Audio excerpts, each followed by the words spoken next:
Radio is looking for those who are interested in hosting their own talk show. With monthly and weekly slots available on Conroe's FM 104.5, 106.1, and on irlonestar.com.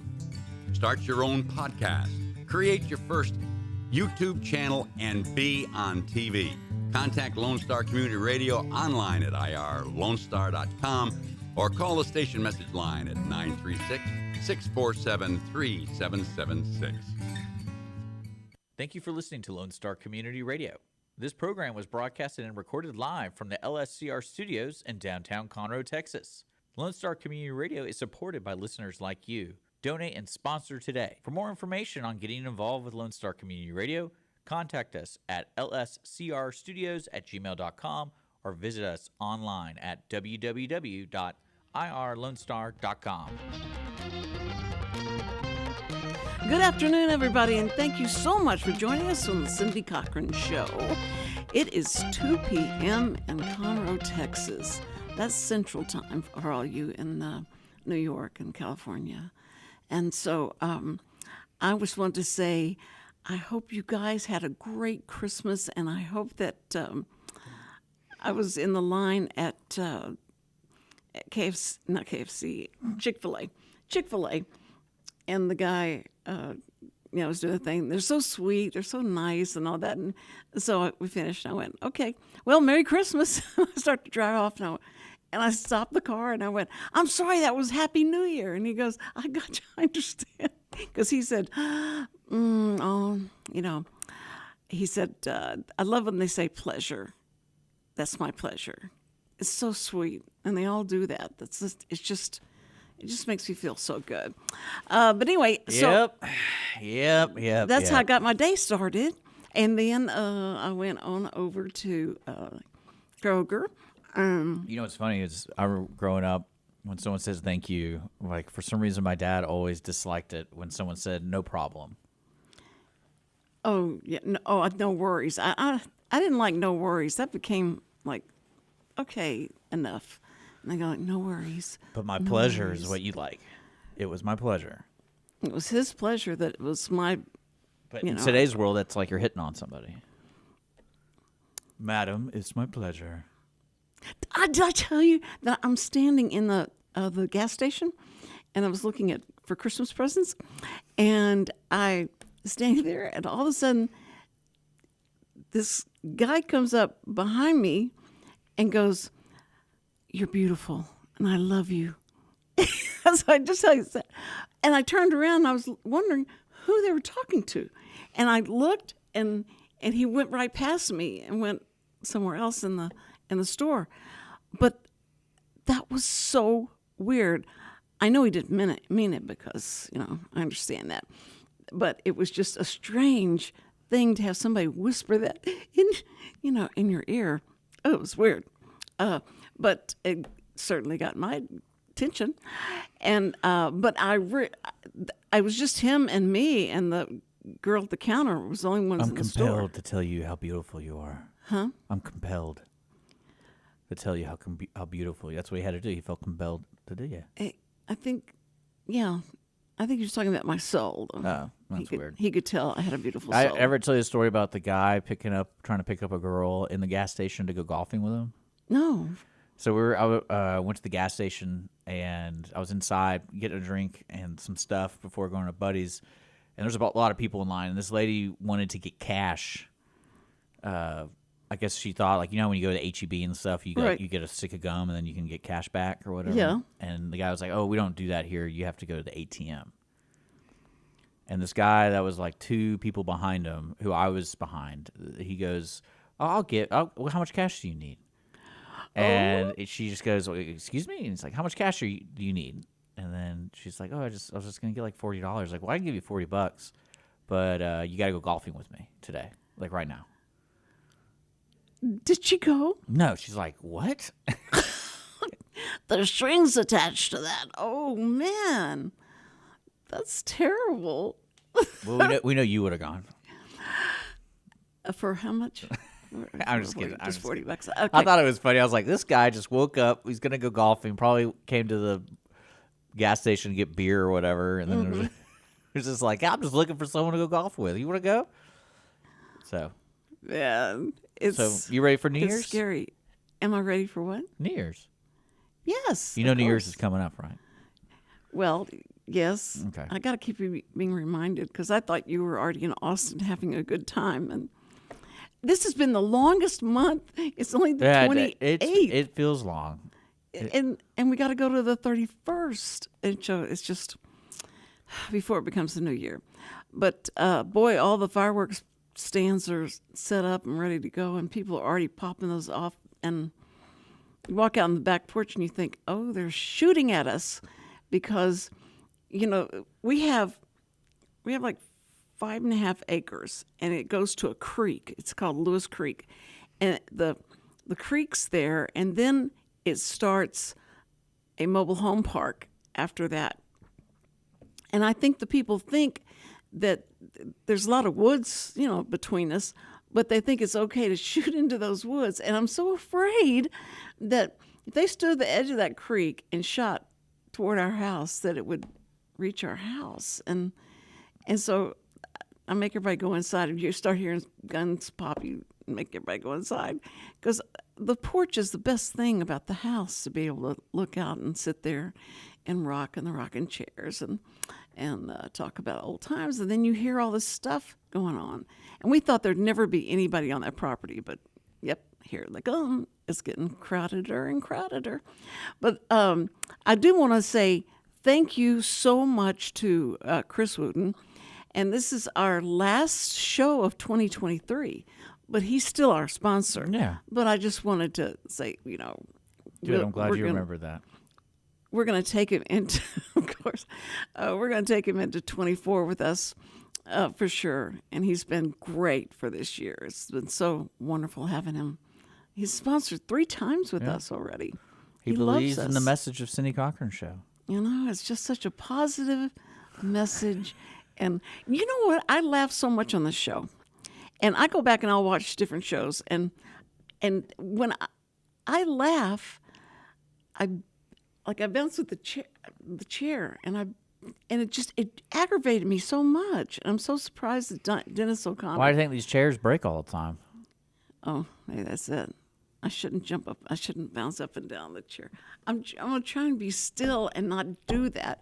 But so I'm sorry if it's been aggravating to you. It started. No, I kind of a long time ago with the station. I'm like, this is just everything in front of me is gonna break one day, regardless. Like people just like. Do you remember those old microphone arms we had? Yes. They were really cool. They were low profile and stuff. Yeah. Well, those were like $350 a piece. And over the course of like a year, everyone stripped them because they kept turning this knob. That's and I'm right. like, you don't have to touch that. And like it's like a nervous tick. They're like, oh, I gotta do this. Gotta do this. When you were in the room and somebody was there and they started doing, I said, "You better not touch it. You better not touch anything. You better let Richard do that." And then after like the second one stripped, the microphone just kept falling. It was just like it'd be there, and then if you touch the mic, you'd be like, meow. And then I'm like, okay. And then I'll never forget the conversation I had with the manufacturer of it, because it's $350 for those things. And I was like, all I know is this little piece is stripped, where the head of holding the deal. I was like, I just want to buy that. I don't want to buy a new arm. Just want to buy that.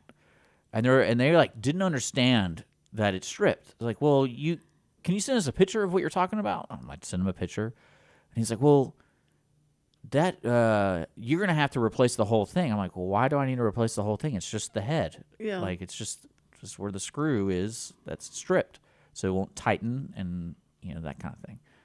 And they're like, well, you guys send it all in. And I was like, well, I don't want to send it in because we use it still.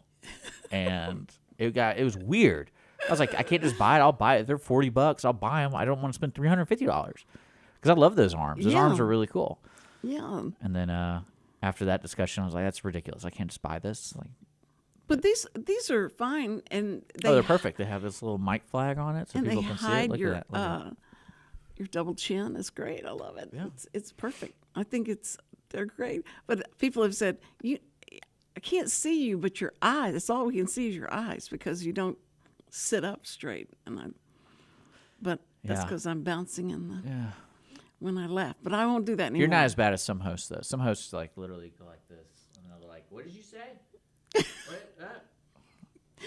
I don't. That's almost like why I almost want to train new folks who come in on the radio. It's like you might need a headset just to start out, Yeah. so you can hear yourself and know like how the microphones work. Yeah. You don't use them. You don't use a headset anymore because you don't ruin your hair. Like I don't even care. I'm going bald where my place is. Yours is covering your bald spot. I'm sure that is a great idea for you, but I don't think that. You think the headset's what's caused it? I know it's right at the part where you're. No, I showed you. It's like a line. So Yeah. usually when you bald, it's like a circle, and it gradually gets bigger. But it's a line of like just my hair's really thin right there because I think it just sits there and wears and moves, and I take it off, take it on, take it off, take it on. Oh, that's true. That's true. You So do that's that what I constantly. think, and I think I'm also getting older. My hair is thinning. I also know that's. I'm not saying I'm not naturally You're going only bald. 37. Yeah, but that's. I mean, think about all the stress I'm under and like dealing with Cindy Cochran every day. And Yeah, Sam would agree with you. That would age you a lot. So you know what I'm going to try to do for 2024? I'm going to get a new phone number, and I'm not going to tell anybody my phone number. Richard. And I think what I'm going to do is do a strict email, call the station, and leave a message. So if you want to talk to me or talk to the station, you got to email or text the station, and that way I'm not getting phone calls all the time. And I realize how I do not like being readily available to everybody. I just don't like it. Okay, Just don't fine. like it. That's fine. That's just fine. And Well, I think it's a professional move. You know. you think it's a professional move Yeah. for you to do that? Yeah, I think if you worked in a big old radio station, you're not texting the head guy like, I have a problem with this video. Well, maybe you should look at it and send it what you're talking about. I have no idea what you're talking about. Well, like maybe all the guests that come through here. No, but the your host. I don't want you calling me at 8 p.m. while I'm bowling ever again. I was looking at my average. I was like, you know why? I can see statistically when I'm not doing well is when Cindy calls me. And you don't say hello. You go, you okay? You okay? Well, actually, I do it to everybody now. Like, because no one calls me. I'm like, why are you calling me? What's your problem? Okay. Well, now, you know, I think you scared me off of being, you know, plenty of times you warned me about, you don't need to call me this. You don't call me here. I'm at the bowling alley now. Don't be calling me, you know, and that kind of thing. So Yeah. You kind of learn, tried but you forget not all to. the time. And then you say, okay, now by Sunday night I need all the stuff in by that time. You know, make sure you get all the stuff in. And I can't call and ask you a question about, well, what if this person is going to be on? Because I can't bother you. And so that's going to be difficult. I think what it is, I have faith that everyone can kind of handle their own stuff to a point where you can be responsible for making those decisions without my opinion. Like if you're going to have somebody on, you can have whoever you want on. I don't care. You know the rules. You know, I mean, they're very basic rules. It's like 2 rules. Give me your 2 rules. Well, it's no, you can't talk politics or religion.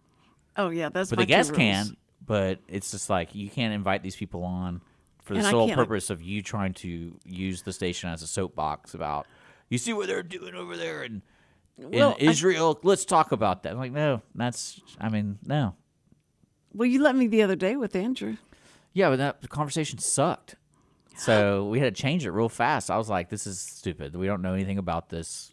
She's basically mimicking Fox News. And now it's Tucker. can't help No, it if y'all are now it's not- Tucker Network or whatever he's doing. No, I can't help it if y'all aren't up on what's going on. No one knows what's going on. You realize those 2 organizations are probably one of the top organizations for disinformation.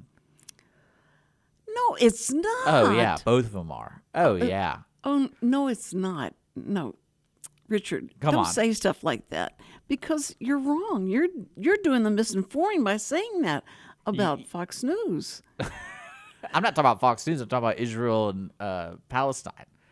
Like they're both wanting to hurt each other, but they don't want to. Like it's weird. It's a weird anything that comes out of there. I'm like, I don't really know what's going on over there. I don't care. You know, I love about Richard, his IDC factor is always so high. And most of the time that's good for me because he'll say, we can have a show. And I said, well, what do you think? He says, I don't care. And, well, what do you think about this? And I don't care. I don't care. It doesn't matter to me. Oh, did I tell you this funny thing happened? So I go to my restroom and I find a book in there. I'm like, why is there a book in here? That's weird. It's like a black book. And A black book? a little black, black like, no, it's a book without a cover. So it's like something you can tell it's like a library book or whatever. And I was like, what's this doing in here? Like, this is weird. And I look at the title, and the title, you're going to love this because it's a well-known book. It's The Subtle Art of Not Giving a Curse Word. Okay. Oh, and apparently, yes. and I was like, that's interesting. Like, why is this in my bathroom? So I look at the book and I read what it's about. It's kind of like a self-help book kind of thing. And I was like, I wonder whose book this is. And I start going through it, and I'm like, oh, this is Holly's. That's probably why she. So I had a good laugh for that one. It was her. I don't know who else it would be. And I was like, oh, now I kind of get it. It's all coming together. She read this book, and she's like, I hate this guy now. Don't make me laugh and jump. That is so I really great. enjoyed it. I was like, oh, this book's pretty popular. Maybe I should read it. And then I started reading it, and then I was like, yeah, I can see why she. But I don't understand why you're so surprised that there was a book in your bathroom. Well, it was just like, because we have a little, in the bathroom, we have it's kind of like a cabinet space where you keep extra toiletries and, the sprays and all that kind of stuff. And then just sitting right on top of it, I just never noticed it. I was like, there's just a black book. I was like, that's weird. Like, what's that? And then it didn't have a cover, so you couldn't see what it was. You had to read the spine, and it said The Subtle Art of Not Giving a Curse Word. And I was like, and then when I kind of pieced it all together, I was like, who would put this in here? This is kind of like a wild book to have. Well, it's a good book for her. Yeah, you're right. It's a good book for her to read to identify with you a little better, because that's how you certainly come across when things come up and it may be a little overwhelming for you emotionally, that you get into that mode real quick. Oh yeah. Well, I mean, that's one of those things, especially when it comes to tedious behaviors. It's like, what's the end game here? If you're just gonna be difficult, and I don't care, like, you can go. Yeah, true. I mean, that's literally the last thing I said to that woman. I was like, I don't really give a hoot. Like, you can do whatever. I don't care. Probably not the best way to end a relationship with somebody for over 8 years, but it's like, you've already kind of made your decision, so right. And you just went along with it, and it's not worth it sometimes, especially with relationships with people where there's nothing you can do to make it a better place. Like, especially in your future, it's like, what purpose does this person have in my life? Right. And I know that sounds very selfish, but I mean, I kind of like everyone who I love. It's like they have a purpose, right? In their own way, but also my relationship with them. It's like, what's my purpose? Well, you keep me grounded. I keep you grounded? Yeah, you keep me grounded. Oh. Because one thing I love about you is your ability to find, like, the leaks in anything. When I say leaks, it's like I never even thought about that, and your perspective brings me a whole new perspective of like, oh, you can really be that dumb. And I was with him almost all the time. I was there almost and going like, oh, Richard, that's so sweet. Oh, okay. I was kidding. I'm kidding. Talk about keeping everybody grounded. Well, that's something like you would be like the greatest, what do they call it, quality control of new products. So, like, if I made a new phone or a new toy or whatever, it's like, just give it to Cindy, give her a week, and she'll figure out something that you would never think about with this thing. And break it faster. Well, not break it, not necessarily break it, but like, oh, that's a totally different use for that. We didn't even think about that. That's amazing. And I would really love that job. And I don't curse, but there are certain. Well, I'll give you this book, the Subtle Art book, and then you'll learn how to curse. How to not. Well, the IDC factor, the I don't care factor, is so prevalent. It's dangerous though, because it is. Because I know exactly what you're talking about. Because even my best friend always kind of gives me a hard time about it. Because there's moments where I'm like, why didn't you ask me if we wanted to? And he's like, I figured you just didn't care. And I'm like, well, yeah, I don't care, but it'd be nice to like get a heads up. It's like you have neuropathy of emotions. Really? Mm-hmm. That's not true. Look who showed up way too early.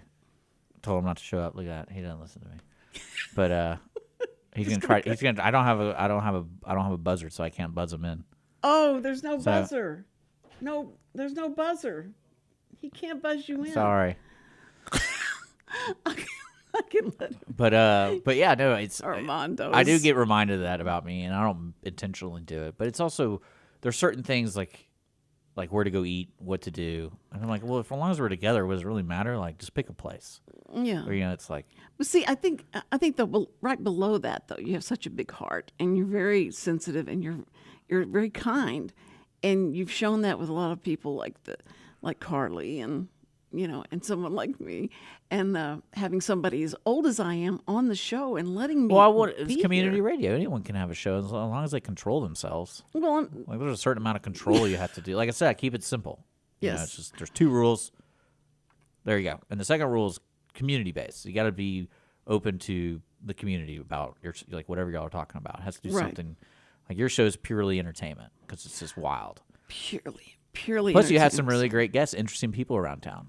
Yeah, that's true, and So- we can do that more next year. I'll try and do better because I've gotten kind of lazy because I enjoy so much just talking to you. Well, it's and us also doing- the end of the year, and everyone's kind of all over the place with their schedule. I mean, Yes.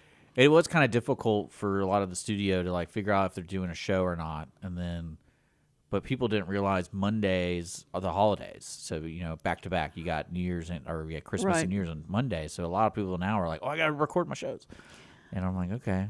And Oh, that's right. Because what's your other live show? we have other live shows. Yeah, we have the Cochran Culture News, the Weekly Business Hour. I think that's my show is live if I have a guest.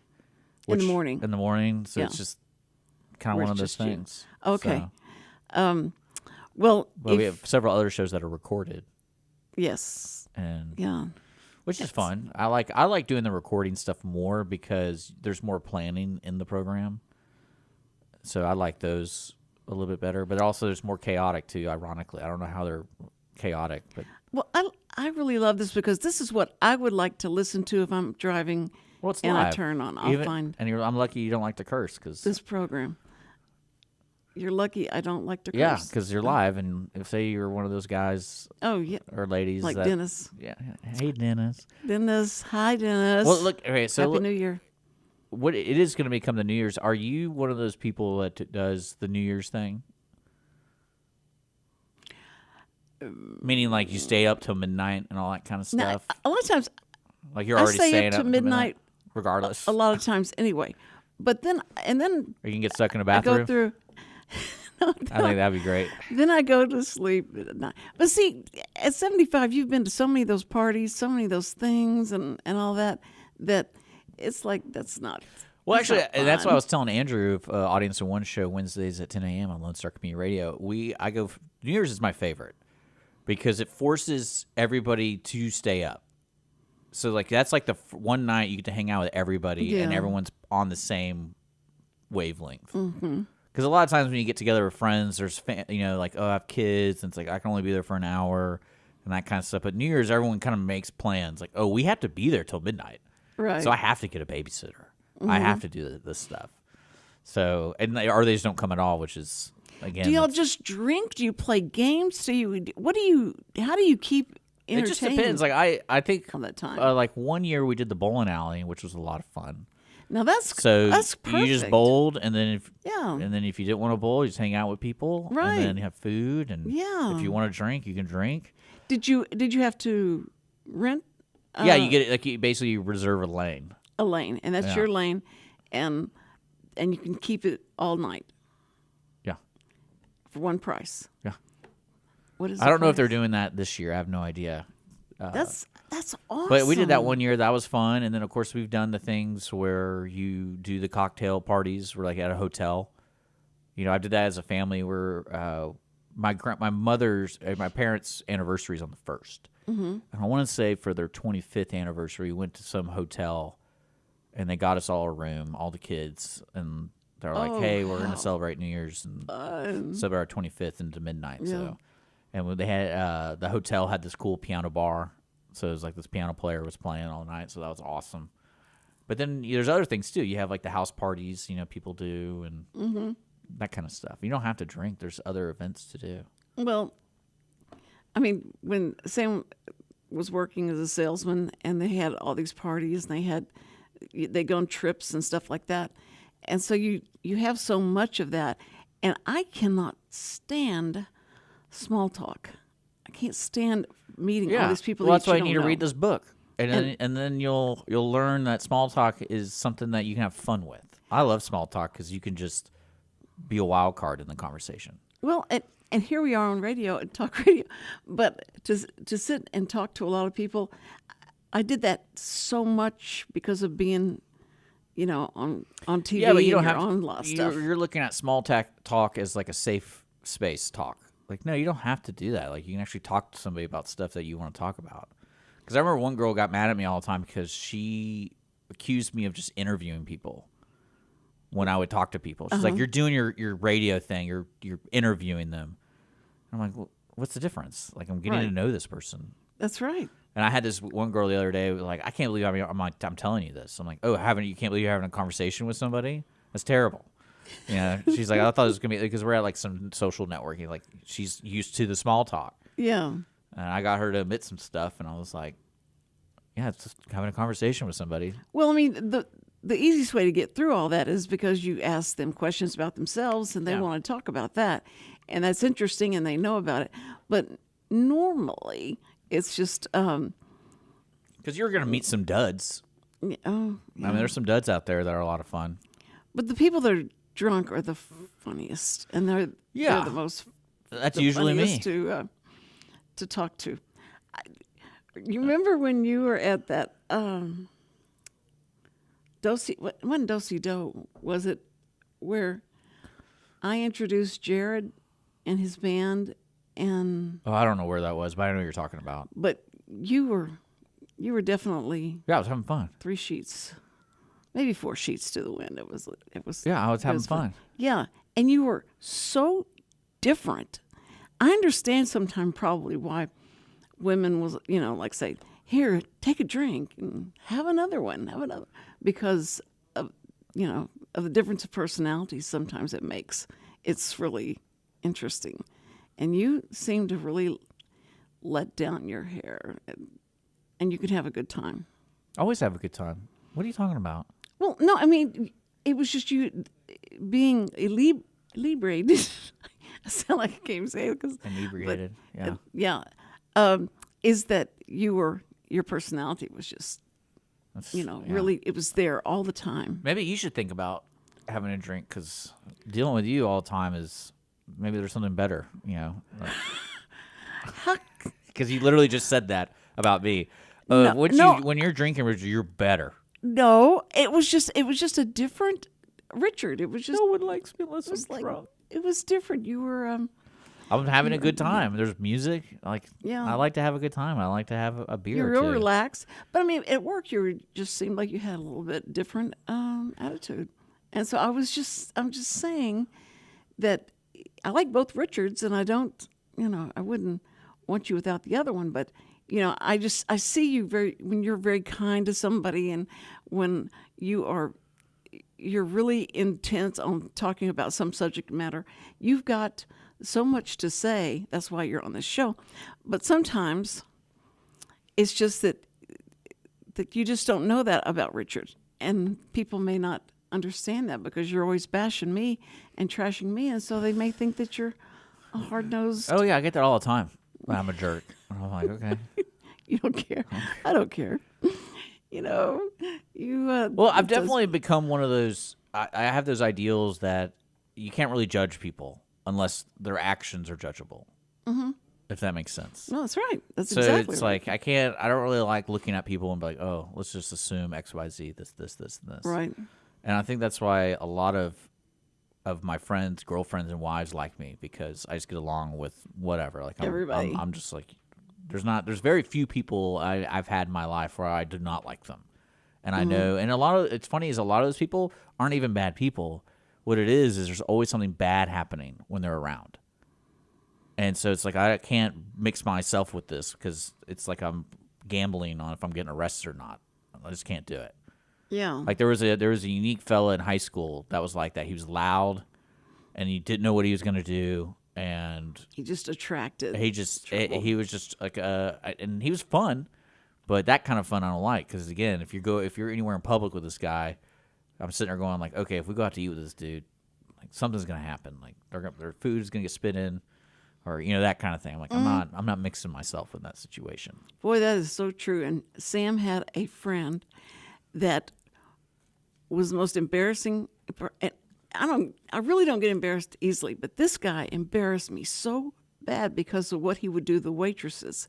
And his wife sitting right there. And It's wild to me when people behave, especially when it's like that. And that's a grown guy. He's acting like he's about 17 years old, and he grabs a waitress. Well, not all 17-year-olds act that way either. No, true. I think it's just inappropriate behavior. You're like, hey, that's kind of inappropriate. Yeah, but he'd take the waitress and pull him and sit him down on his lap and say, "Hey, baby, you know what you and sweetheart." And his wife just puts her head in her hand and goes, "No, I would kill him." That's hilarious. I would hurt him if he did stuff like that. But that's, I think you also are not real judgmental. You don't come off of being judgmental, because you're not going to get that deep into that person's personality anywhere. Yeah, I will. I get to know people. I know you get to know people, but I'm just saying. I know a lot. When you meet people, it doesn't seem like you're judging them at all. Like you don't have any of that. I don't want to. That's not fair to them. It's not your job either. Yeah. And it took me so long to find that out. And God kept saying it throughout the Bible. Judge people, I'm going to judge you the same way you judge them. Yeah. So you better don't judge people. My rock is the golden rule. Do unto others as you'd have them do unto you. Yeah. Yeah. And I like having a good time, so you better treat me and have a good time. Yeah. All right? Yeah. Or else. Go away. I don't want to be around you. There's some people that do suck the air right out of the room when they walk in. And there's some people that you just know you're going to like them. They're going to be so good. I think that's such an interesting, thing that we have. I don't know if it's what it is, the chemicals we emit or whatever it is that makes us feel like. And that's one thing I love, especially with technology today, because a lot of people interact online. And there's so many creative ways to interact now. And a lot of it's through text. So you're reading, I'll never forget when I was visiting a buddy, and I would go up there and visit him a lot, and we got in these text groups. And I would I'm a big, joker. And so I'll say stuff all the time. And I'm talking about ridiculous stuff. And as a joke. And then one guy, why are you acting like I wouldn't believe this? Well, no, it's just because they don't know who I am. Okay. And I have a screen name, so they don't know my name. They don't know my real name. Yeah. Oh. And so my buddy sends me a screenshot, and he's like, "Hey, I'm getting text messages about you. Some of them are really good. They're like, who's this guy? He's hilarious. Da, da, da, da. And there's other ones like, who's this guy? He's so rude. He's so what? So rude. He's like, that guy doesn't know who I am. Why is he saying that? That. And then when I meet them, it's totally different. You're Yeah. that guy in the chat group. I'm like, yeah, that's me. It's like, oh, you're totally different from the chat group. It's like, no, it just depends on the scenario. If there's jokes to be had. And if I'm doing this from the basement or from my you don't know radio who I show, am. Yeah, you don't know who I am. That's funny. And then they'd recognize your voice if they heard you. Yeah. Imagine because we're on the internet, and this goes into the whole country, and so people are just flipping through. They see you jumping around, acting a fool. And they go, "What is she bouncing around so much for?" But that was your call. You should tell me, and also you should tell me when. I'm not your keeper, Cindy. But you are the producer, co-producer. I'm not your keeper. You gotta be yourself. That's real reality radio. If your name is going to be on the show, is it real reality radio? If I tell you, no. It's not. But it looked like I'd been crying because I was. Oh, is this taking makeup off, thing? and I put this stuff on to take the makeup off. Yeah. And apparently I didn't get all of it off, so it was just really shiny, and it looked like I had tears, like I'd been crying on our last show, and I wasn't. I just look at you when you come in. I'm like, that's an interesting choice, but that's her choice. not my place to judge her. I'm not gonna bounce. Oh, gosh. I love it, Cindy. You're talking about my outfits. I love them. This is my. And that's something that I gradually got. When I got to know you, I appreciate them more and more and more because I know you now, and it's just it's such a characteristic. And I just imagine you when I kind of want to see you in your house, and how you move around, because you make it sound like you only visit like 2 rooms, and that's it. Like there's nowhere else you go. The kitchen and my bedroom. Yeah, I know. And then whatever clothes you find on the way between those 2 rooms, that's what you're wearing. You're like, oh, they left this, they left that. Yeah, the kids weren't wearing that day to school, so I get that. Yeah. And I can't stand. I know why it happened, because when I was doing Signing with Cindy, I had to. I mean, we would shoot for so long, and I had to wear something different every time. Yeah. And was changing clothes you love all that, the time. You love the showbiz angle to that kind of stuff. I didn't. I hated clothes and changing clothes. And Why?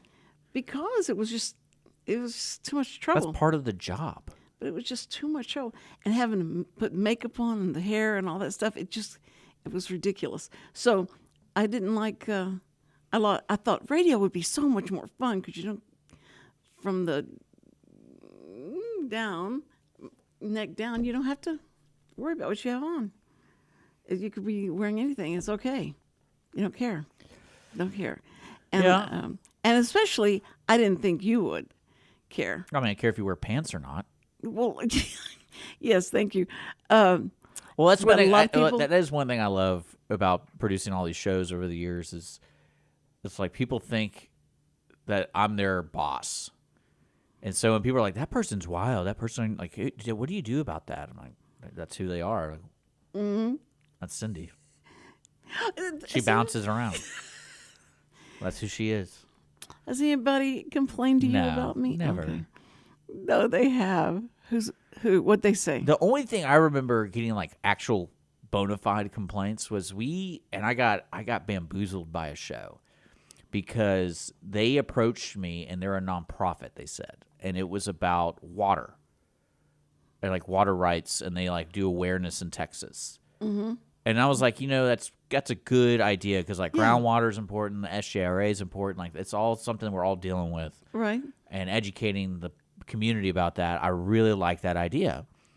And probably about 6 shows in, I started getting mail, like emails and mail, like physical mail, about how they're lying and how they're duping the community with their false stats and stuff like that. And I was sitting there going, that's really weird, because like everything they're telling me, like I hear on the show, sounds like do your own research kind of thing. Like you got to look at who owns this, and this. And then I look into the nonprofit, and of course, I find out through like the different LLCs. I felt like I was like Michael Clayton or something in the movies. I was like just figuring out this. But the nonprofit was started by a corporation, and that corporation is interested in mineral rights and water rights. Oh, and of course, they're trying to challenge the state of tech, doing all this stuff. And I was like, I just got bamboozled. Yeah. And so I remember having a conversation with them, and I was like, hey, we got to stop the show, because I don't, it's not like anything against the show itself. It's just, we can't be associated with that, because I don't want to get accused of propping one side up in legislation and stuff. Like, that's not what I do. Oh, yeah. And they understood, and I said, like, as a studio, we'll help you produce, but we're not putting it on Lone Star Community Radio. Like, we can just be a studio that you use, and you pay us money to help produce it. Like, I'll get engineers here and do all the editing and stuff, but it has nothing to do with Lone Star. And yeah, that was really funny. And that was like one of the only bona fide complaints I got about a show.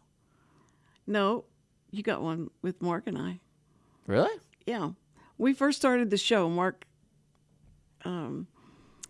would say stuff, and I don't know whether it's stuff that he said or it was I said, but this person wrote in and said, I don't know who y'all think you are, but you're not funny, and you're not entertaining. Well, I take that back. There was one time I got accused of being a racist.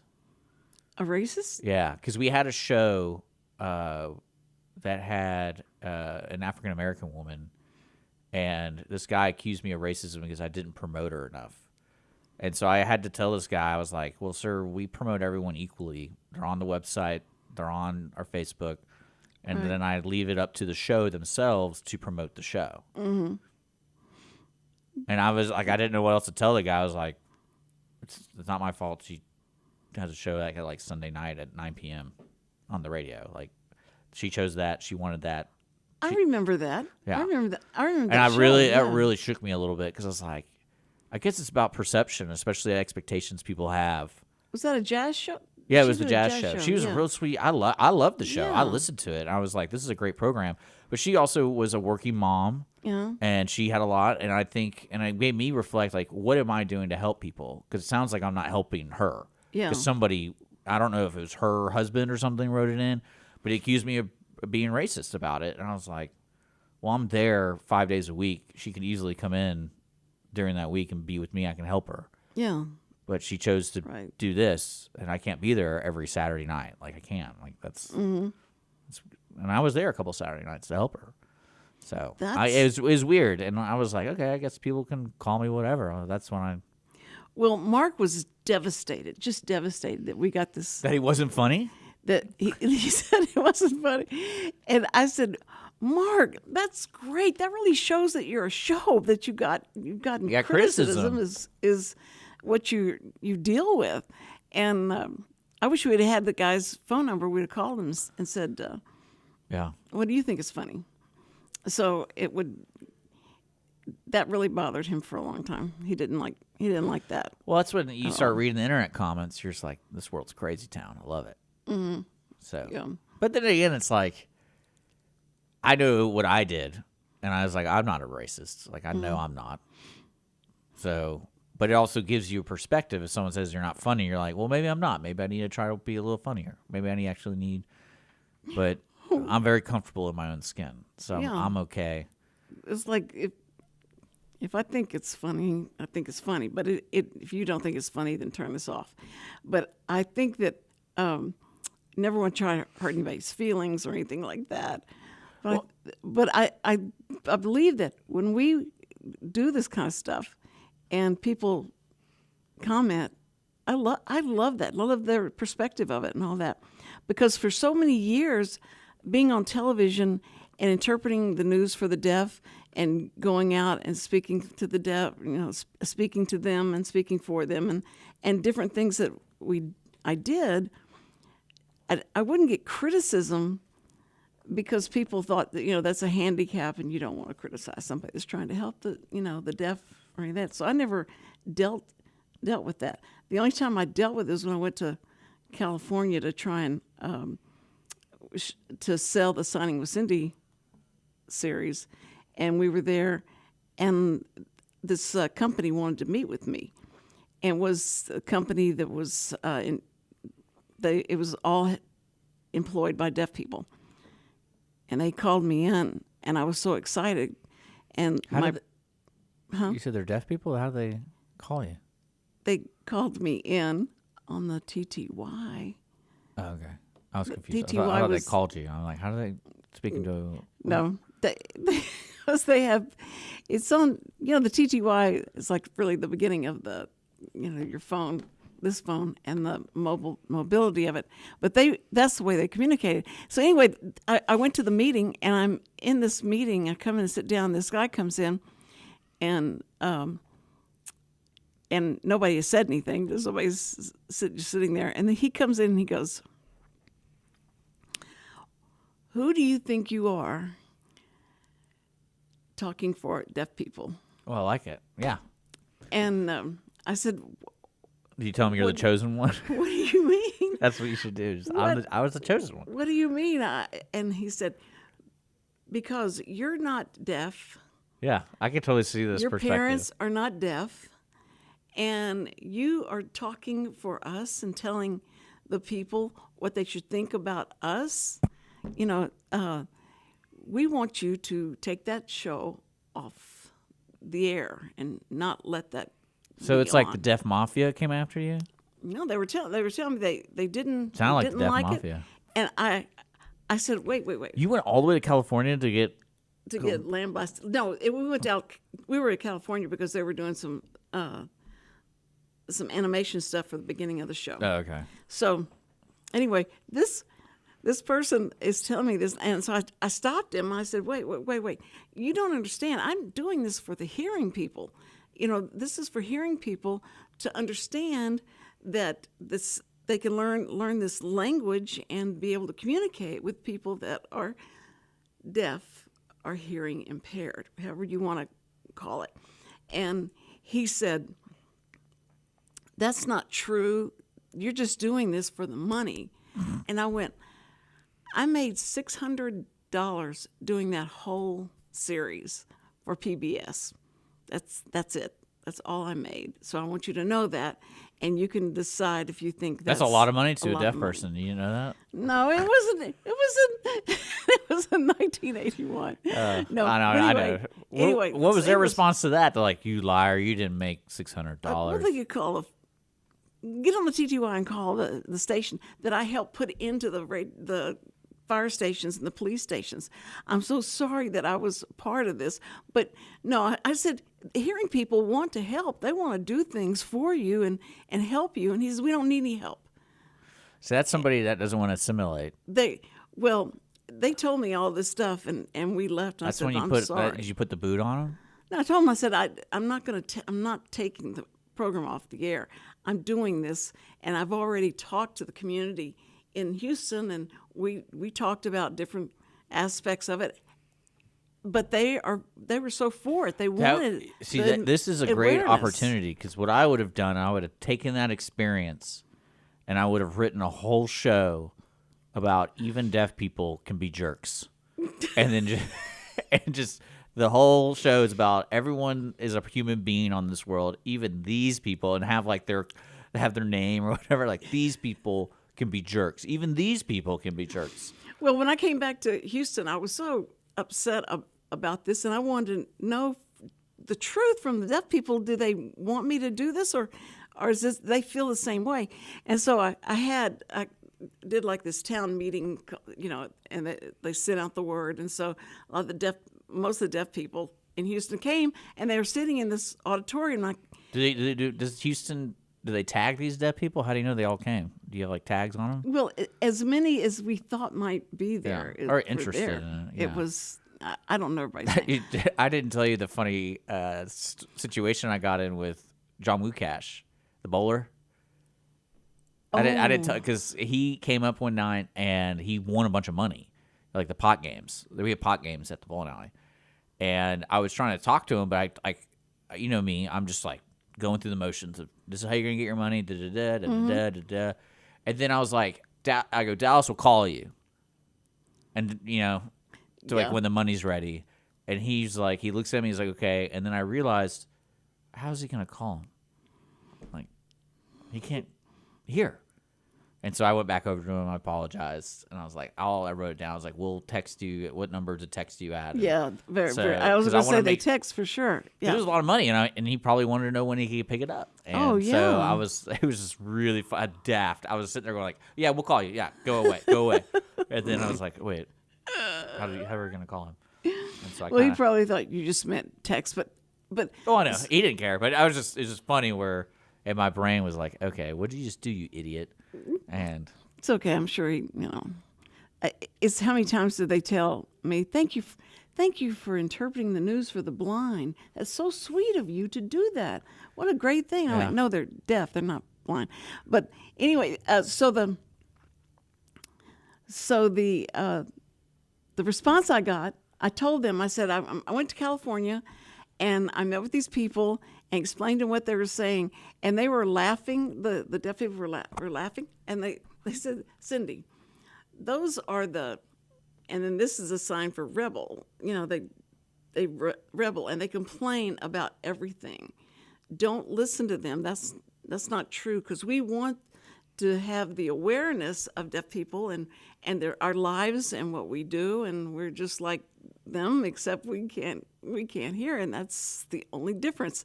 And so I was so happy to have that feedback from them, and it worked out fine. So they never showed their face again about anything. So it was fine. They're stick in the mud. We only got 2 minutes to our last show. This is it. I want to wish you a happy new year, Cindy. Thank you. And I look forward to next year and spending that time, and you'll be in that time, I hope. Well, I feel the same way.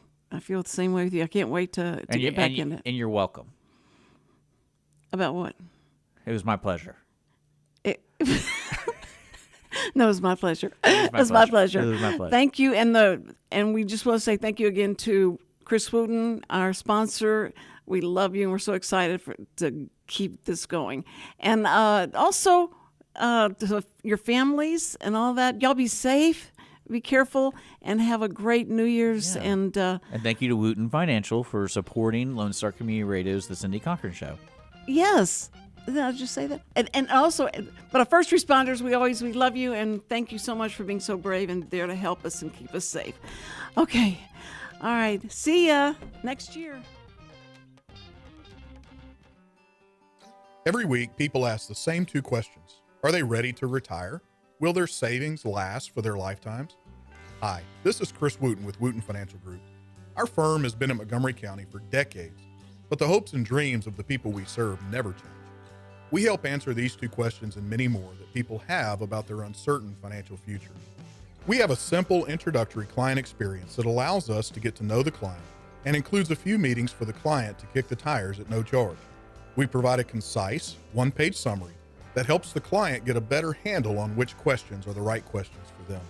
To learn more about Wootton Financial Group's process in helping their clients to a clearer financial future and to see their contact information, visit Cindy Cochran Show page on irlonestar.com/TCCS. Wootton Financial Group is a proud sponsor of the Cindy Cochran Show. Wootton Financial Group is available by phone at 936-449-5952 or visit them on the web at www.woottonfinancial.com. That's www.woottonfinancial.com. This program is sponsored by the Wootton Financial Group. It is not the intent of Wootton Financial Group to render or offer personalized investment advice or financial planning advice through this radio program or any related website. Wootton Financial Group's participation in this program is limited to providing general information on financial matters and should not be construed as financial recommendation or investment advice. Investment advisory services are offered through Game Plan Advisors, Inc., a registered investment advisor registered with the Securities and Exchange Commission and the state of Texas. Insurance services are offered through Wootton Financial Group, Inc. Game Plan Advisors and Wootton Financial Group, Inc. are affiliated through common ownership, and neither firm is affiliated with The Cindy Cochran Show. No listener should assume that any information presented and or made available on this program serves as the receipt of or a substitute for personalized individual advice from Game Plan Advisors, Wootton Financial Group, or any of their representatives. Statistics show that 1 out of every